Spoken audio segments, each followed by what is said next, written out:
Why is it some substances dissolve in a solute and others don't? This is the topic we'll be exploring in screencast 11.2, an attempt to understand solubility.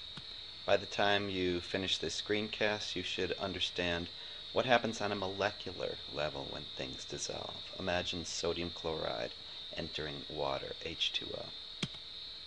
What's the molecular term for this process? It's just a little vocab. What's an electrolyte?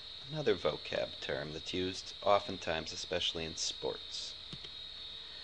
Okay, if you know that, then give an example of a non-electrolyte solution.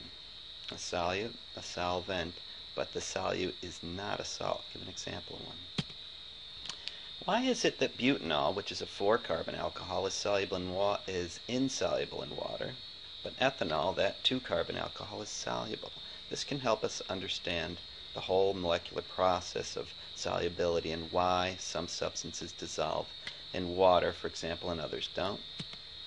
And based on that, let's come up with a good rule for predicting solubility, and let's go a little bit deeper and try to explain solubility using intermolecular forces. This is screencast 11.2. Solubility. Some things don't dissolve in each other. Oil and water don't mix. How come? Let's take a look at it on a molecular view. This is salt entering water. When it's just plain old sodium chloride, you got a nice crystal lattice, and it's not dissolved.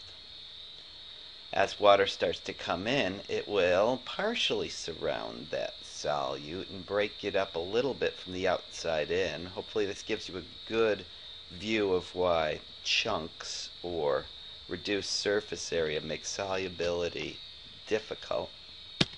And then finally, once this thing is solvated, meaning the solvent has completely surrounded the solute, it becomes fully dissolved. Take a moment and look at the orientation of these red and white spheres and try to understand that. If you really want to get a deep understanding of solubility, you'll take a look at the details there. Red means oxygen, white means hydrogen. That must be chlorine there, sodium there.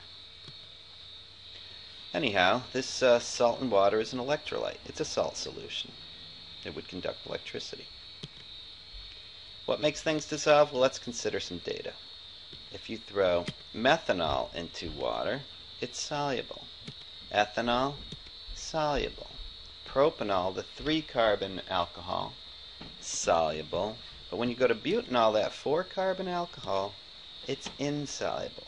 What does this teach you about solubility? The black stuff, those hydrocarbons, are greasy. The OHs, the red stuff, is like water. It's watery.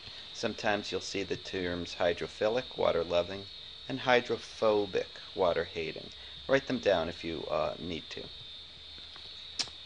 Scientists love to use the term greasy. I love the term greasy. It says everything you need to know.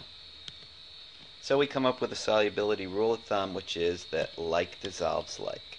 Greasy substances will be soluble in each other, watery substances will be soluble in each other, and like that. That's screencast 11.2.